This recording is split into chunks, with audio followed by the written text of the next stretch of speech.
Before we begin, this story ends in a very disturbing way, and for this reason, viewer discretion is advised. Welcome to the channel where we explore the dark, the twisted, and the unexplained. If unsettling stories that linger in the shadows are what you crave, you've come to the right place. Don't forget to like and subscribe and turn on all notifications so you never miss one of our weekly tales. Now close your eyes, open your mind, and immerse yourself amongst the shadows.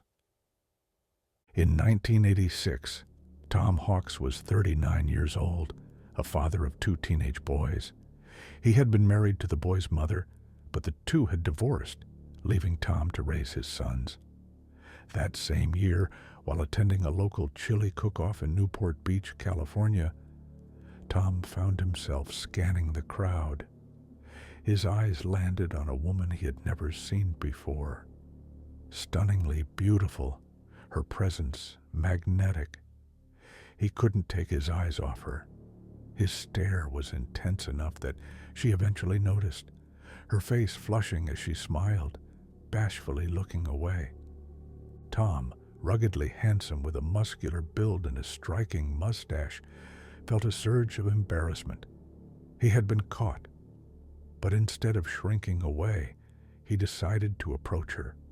Striding confidently across the lawn, Tom introduced himself. The woman, still smiling, introduced herself as Jackie, a 29-year-old who was single.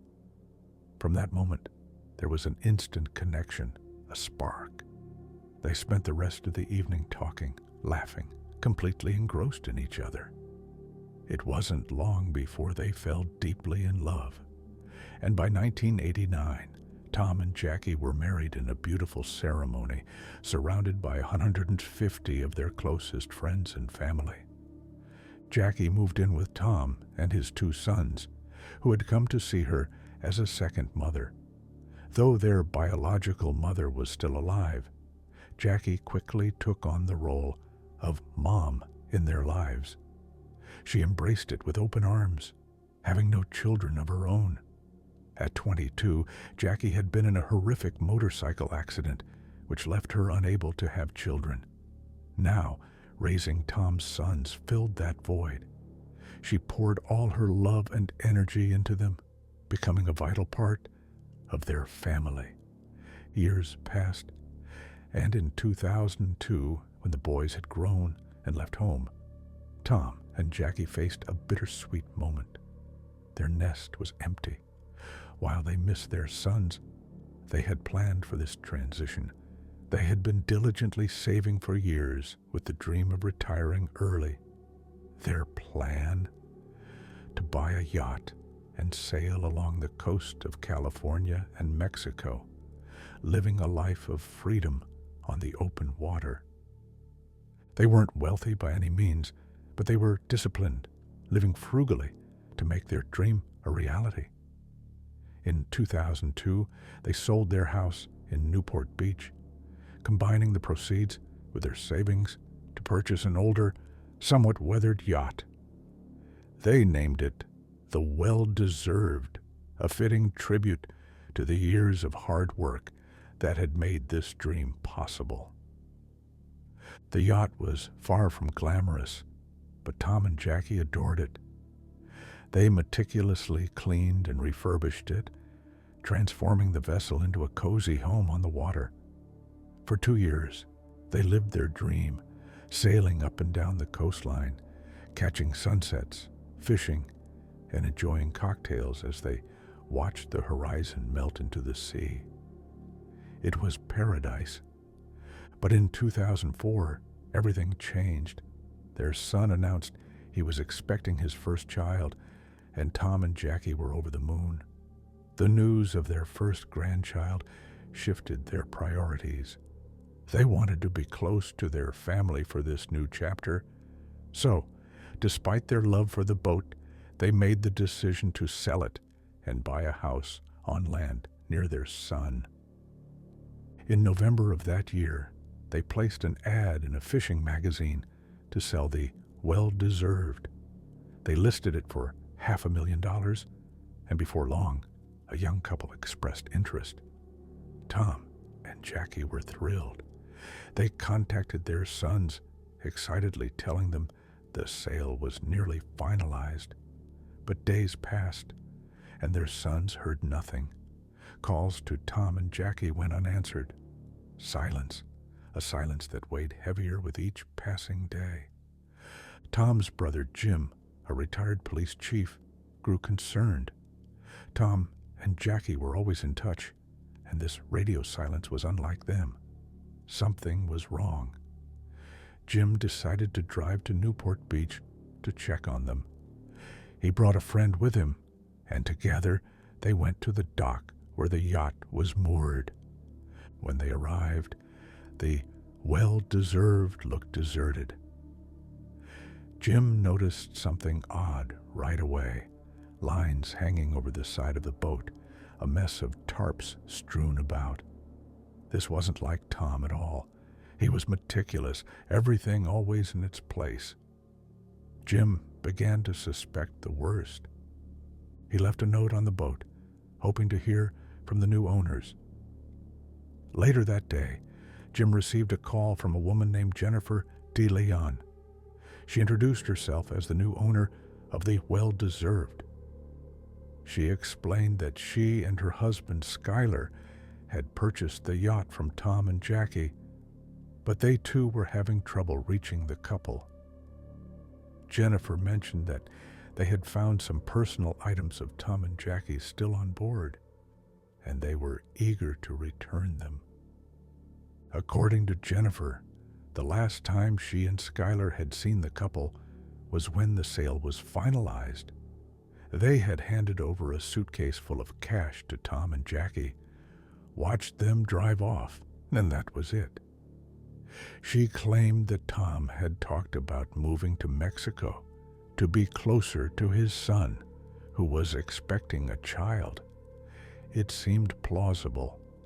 Tom had mentioned such plans before, but the absence of any further communication gnawed at Jim.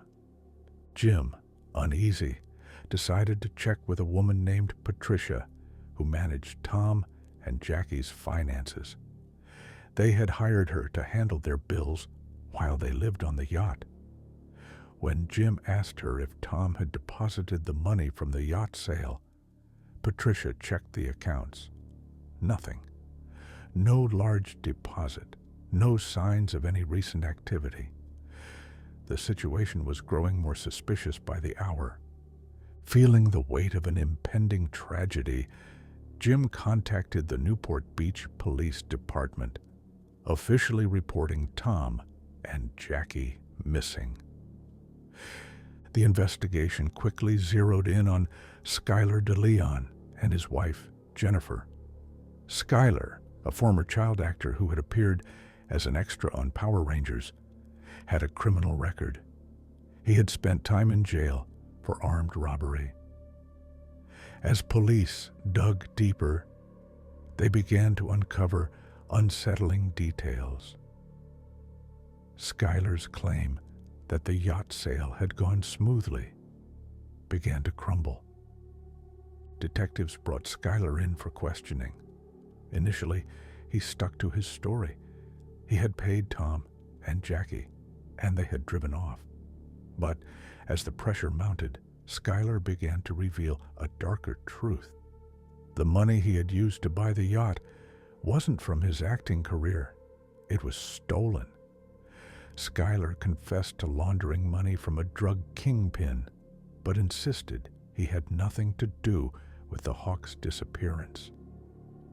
Despite his confession of money laundering, the police let Skylar go, hoping to gather more evidence. But the story didn't sit right with them. Something much darker lurked beneath the surface. The police re-interviewed Jennifer, as well as a notary public and a friend of Skylar's who had supposedly been present at the yacht sale. They all repeated the same narrative. Tom and Jackie took their money and left. But cracks began to show. Under intense scrutiny, the notary finally broke, admitting that she had never even met Tom and Jackie. She had been paid by Schuyler to falsify the paperwork. With this revelation, the case against Schuyler and Jennifer tightened. The police arrested Schuyler for money laundering and searched his home. Inside, they found belongings that had unmistakably belonged to Tom and Jackie. Laptops, video cameras, items they would never have left behind. Still, Schuyler maintained his innocence. Jennifer, too, remained steadfast, even going on television to proclaim her husband's innocence. But the evidence was damning. The turning point came when Schuyler's friend, Alonzo, was brought in for questioning. Under pressure, he confessed everything. Tom and Jackie Hawks had not driven off into the sunset.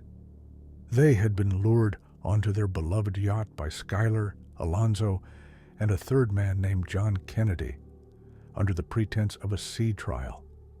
Once out at sea, far from land, Schuyler and his accomplices overpowered Tom and Jackie, bound them, and threw them overboard, still alive, chained to an anchor that dragged them to the bottom of the ocean. As the horrifying details of the murder came to light, the truth became clear. Schuyler and Jennifer had planned the murder from the beginning, driven by greed and a desire for a quick payday. In the end, Schuyler and John Kennedy were sentenced to death, while Jennifer received life in prison without the possibility of parole. Alonzo, who had cooperated with authorities, received a reduced sentence. Tom and Jackie Hawks had dreamed of a peaceful retirement on the ocean, only to be met with an unspeakable horror, a betrayal by those they thought were buyers of their cherished yacht. The well-deserved now carried a far darker legacy than anyone could have ever imagined. And that's it for today's story. If you enjoyed listening, please like the video, subscribe to our channel, and we'll see you in the shadows again soon.